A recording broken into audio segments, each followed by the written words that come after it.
श्री शिवाय नमस्तुभ्यम। हर हर महादेव। जय श्री महाकाल। दोस्तों, स्वागत है आपका हमारे YouTube चैनल पर। तो सबसे पहले प्रार्थना हम यही करेंगे कि हे भोलेनाथ, हे मेरे बाबा, हर महिला की गोद में बच्चा हो, हर महिला की गोद भरी हो, सूनी ना हो, और हमारे हर पुरुष भाइयों की जेब भरी हो, क्योंकि जिस महिला के संतान नहीं होती उसको लोग ना जाने क्या क्या ताना देते हैं। उसका जीना बहुत मुश्किल हो जाता है, वह जीने की इच्छा छोड़ देती है और लोग उसको ना किसी पूजा पाठ में या किसी शुभ कार्य में बुलाते हैं।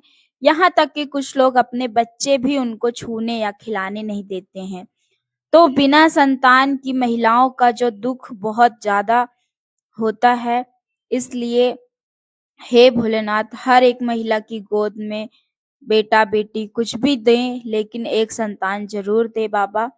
और जिस आदमी की जेब भरी नहीं होती उसको लोग धिक्कारते हैं, उसको सब उसकी तरफ से मुंह फेर लेते हैं और उसको इज्जत सम्मान नहीं मिलता है। तो हे भोलेनाथ, हर आदमी की जेब भरी हो।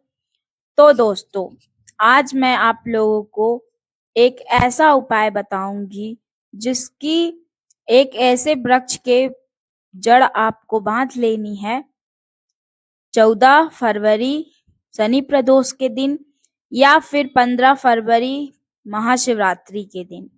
ये 2 दिन बहुत ही ज्यादा खास होने जा रहे हैं, क्योंकि आप जानते हैं कि प्रदोष बहुत ही ज्यादा भोलेनाथ का प्रिय व्रत है और महाशिवरात्रि भोलेनाथ की शादी की रात्रि मानी जाती है, जिसमें शिव पार्वती जी की विवाह हुआ था।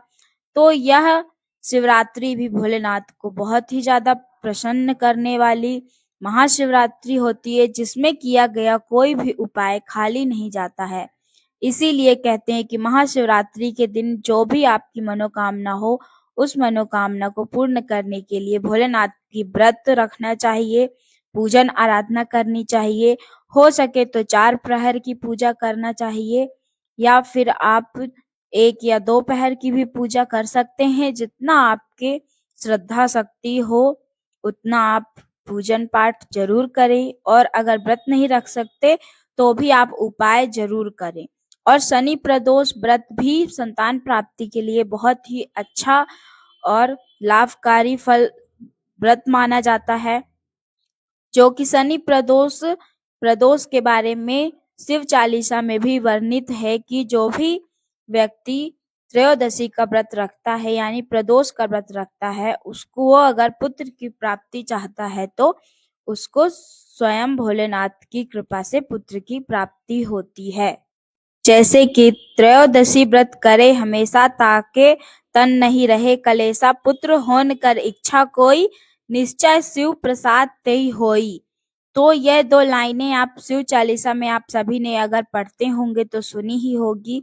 तो इसीलिए कहा जाता है कि शनि प्रदोष व्रत संतान प्राप्ति के लिए बहुत ही उत्तम व्रत है, क्योंकि शनि प्रदोष के दिन कोई भी उपाय या व्रत अगर आप संतान प्राप्ति के लिए करते हैं तो वह बहुत ही ज्यादा लाभकारी होता है। क्योंकि शनि प्रदोष के दिन उपाय करने से हमें शिव जी और शनि देव दोनों की ही कृपा मिलती है, क्योंकि आप जानते हैं कालों के काल महाकाल हैं। वो अगर चाहे तो भाग्य में जो नहीं लिखा होता वो भी हमें मिलता है, और शनि देव जो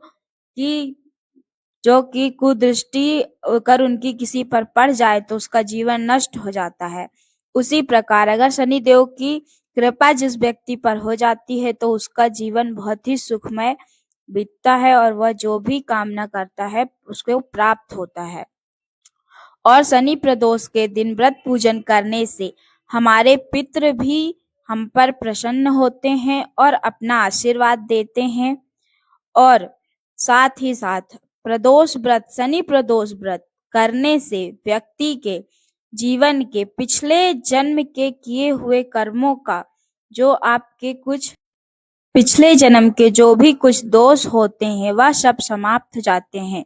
क्योंकि हम इस जीवन में जो कर रहे हैं वो हम जानते हैं, लेकिन हमने पिछले जन्म में क्या किया है यह हम नहीं जानते।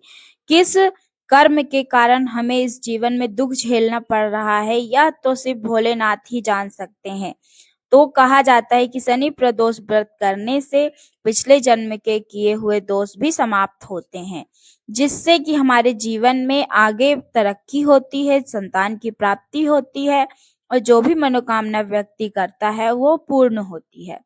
तो यह दोनों शिवरात्रि और शनि प्रदोष दोनों ही बहुत ज़्यादा खास हो रहे हैं 2026 में, क्योंकि पहले शनि प्रदोष पड़ रहा है, उसके बाद शिवरात्रि पड़ रही है। तो मैं आप लोगों को बता दूं, 14 फरवरी को शनि प्रदोष व्रत शाम को 4 बजे से स्टार्ट होगा और 15 फरवरी यानी कि 15 फरवरी शिवरात्रि की शाम तक यह जो शनि प्रदोष त्रयोदशी भी पड़ेगी, जिससे कि आपको दोनों व्रतों का लाभ मिलेगा। तो उसमें आपको मैं बताती हूँ कि आपको किस वृक्ष की जड़ लेकर अपने कमर में बांध लेनी है। तो दोस्तों, आपने सफेद आंकड़े की जड़ तो बहुत ही लोगों के मुंह से सुनी होगी। हमारे पंडित प्रदीप मिश्रा जी भी हमें बताते हैं कि जिन महिलाओं को संतान नहीं है, संतान की प्राप्ति करना चाहते हैं, तो वह लोग सफेद आंकड़े की जड़ बांधें। अब ऐसे में ये शनि प्रदोष व्रत और महाशिवरात्रि बहुत ही खास है, क्योंकि इस दिन अगर आप यह उपाय कर लेते हैं तो आपको अवश्य ही संतान की प्राप्ति होगी।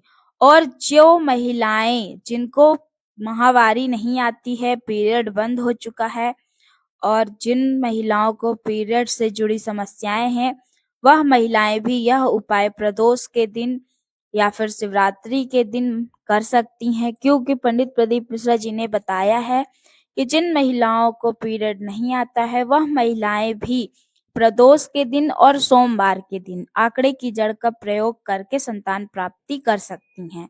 और जिनको 7 दिन तक पीरियड होता है, वह पीरियड के 7वें दिन अगर इस जड़ को बांध लेती हैं तो उनको भी संतान प्राप्ति होती है।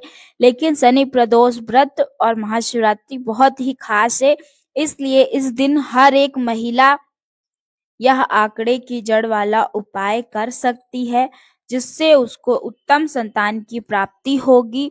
और जो महिलाएं पुत्र प्राप्ति करना चाहती हैं, उनके घर पहले से कन्या है, काफी सारी बेटी है लेकिन वो बेटा चाहती हैं, तो ऐसी महिलाएं भी इस जड़ का प्रयोग करके पुत्र संतान की प्राप्ति कर सकती हैं। और इसके साथ साथ आपको सुबह मंदिर में जाकर भगवान की, भोलेनाथ की अच्छे से पूजन अर्चना करनी है। शाम को अगर आप पार्थिव शिवलिंग की पूजन करते हैं तो उससे अवश्य ही आपको संतान की प्राप्ति होगी, क्योंकि इन दोनों दिनों में अगर पार्थिव शिवलिंग बनाकर कोई पति पत्नी जोड़े से श्रद्धा भक्ति से पूजन करता है तो उसकी मनोकामना भोलेनाथ शीघ्र ही पूरी कर देते हैं।